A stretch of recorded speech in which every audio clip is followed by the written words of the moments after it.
It's mise on Seanchaidh, and this is Thistle and Stone.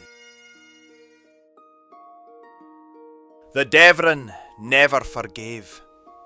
It tears down from the cabrach like molten iron, and in the roar the old ones still hear the same cry that has scorched the northeast for 800 years.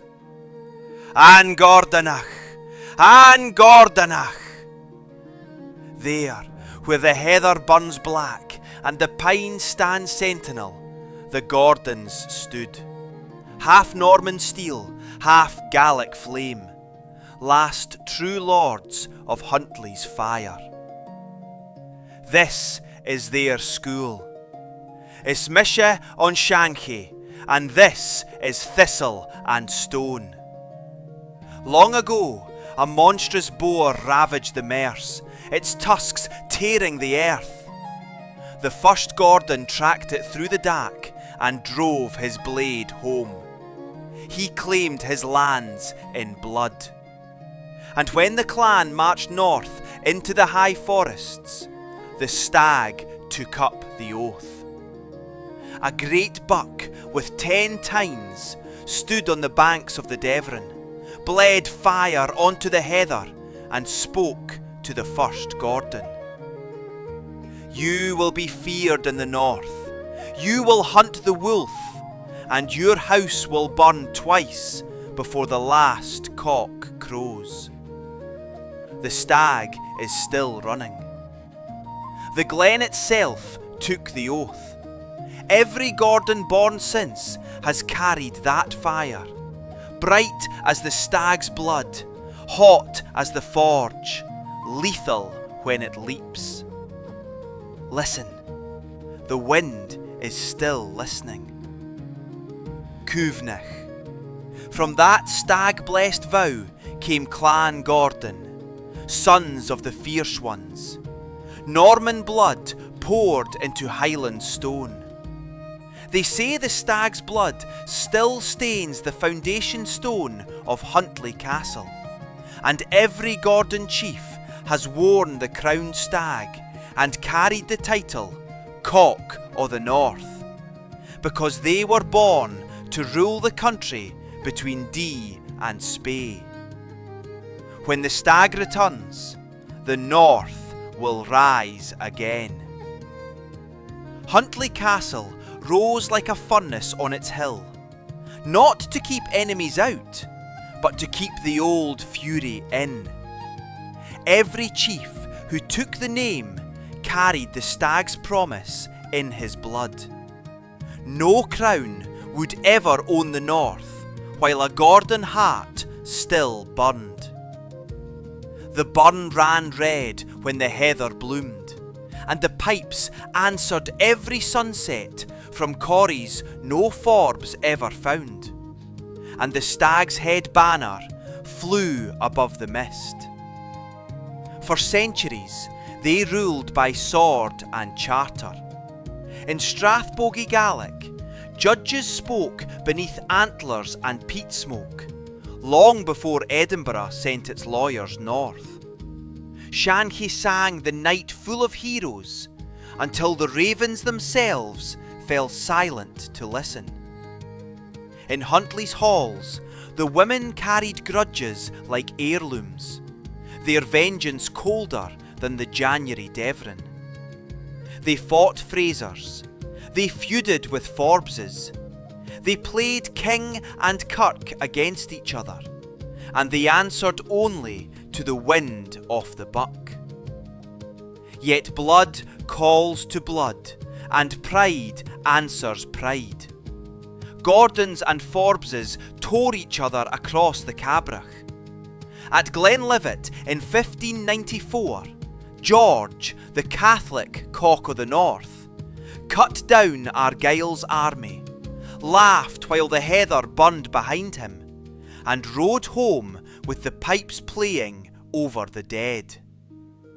While axes rang at Glenlivet and Corricky, the deeper war was fought with ink and debt. Every parchment carried a royal seal and a Gordon wound. and while the battle axes rang, the crown in Edinburgh smiled quietly and waited for the north to bleed itself weak. When the Jacobite star rose, the Gordons answered. In 1715, Alexander Gordon, the Marquess of Huntly, led a force of 500 clansmen to victory at the Battle of Sheriffmuir. With him rode a 16-year-old John Gordon of Glenbucket, the hard-fighting officer who would stand again with his son 30 years later. In the Rising of 1745, Lord Lewis Gordon threw down his commission in the King's Navy and rode home like a storm from the Cabrach, while his elder brother the Duke played sick in Edinburgh. Lewis raised the fiery cross and called the north to arms across Aberdeenshire and Banffshire. At Inverurie, that bitter cold December, Lewis's Gordon regiment fell upon the government troops like wolves on the fold.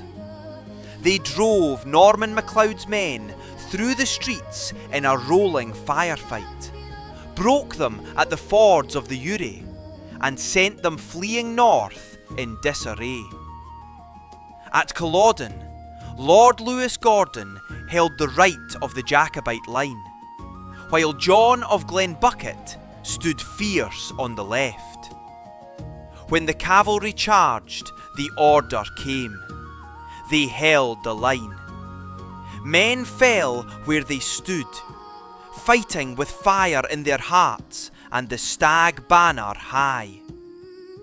After Culloden, the British took their revenge, hunting Gordons across the hills. Lord Lewis escaped to France, and the Devon ran red. The stag watched from the buck and never forgave. The moor drank deeper than it ever had before, and the wind ran black with grief. Then came the sheep and the silence.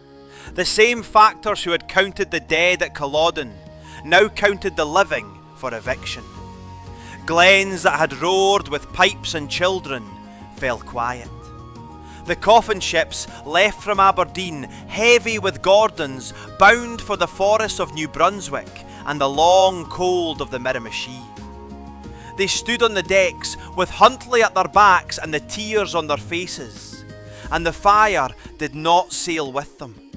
It stayed behind, watching over a strath growing emptier by the year, and the silence never truly lifted. Today Huntly Castle lies ruined, hosting tour buses and corporate away days, while the last working croft in Glenfiddich is now a private deer-stalking estate whose English owner has never heard a Gordon pipe played in anger. The old kirkyard at Drumdelgie is fenced off for a solar farm, whose planning notice is in English only. The Victory still tastes of ash, only quieter now and colder. Yet the stag with 10 tines still runs in the high corries. The Devon still carves its ancient path. The Gordons are scattered from Huntly to New Brunswick, from Glasgow to Cape Breton. But every one of them knows the road home ends where the stag first bled fire. You will still hear their pipes on a winter's night above Rhynie. You will still meet a Gordon in Miramichi who can recite 20 generations without a stumble. You will still find a child on the banks of the Bogie who dreams of the ivy banner and wakes with the taste of smoke on his tongue, though the last shot was fired 300 years ago. Because the oath is not broken. Because the stag is still watching. Because the wind is still listening. Huntly stones remember the second burning. The Devon keeps its secrets. The stag with 10 tines is still running somewhere above the snow line. The promise made to the fierce ones is calling again. Not for dukedoms, not for London drawing rooms, but for the strath itself, for the language, for the children who should be born to the sound of northeast wind speaking the old tongue. Gordons of Huntly, of Miramichi, of Aberdeen, of Inverness, of the far ends of the earth, wherever the factors and the fashion scattered you, the peat fire is down to embers. The north wind is rising. Will you answer? An Gordonach! An Gordonach!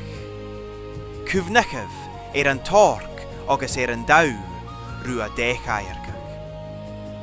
Remember the boar and the red stag with 10 tines, and come home. It's me Seanchaidh, and this is Thistle and Stone. Cuimhnich. Cuimhnich. Cuimhnich. Cuimhnich. Falche. Gu. Cuimhnich. The memory lives until next time. Cuimhnich.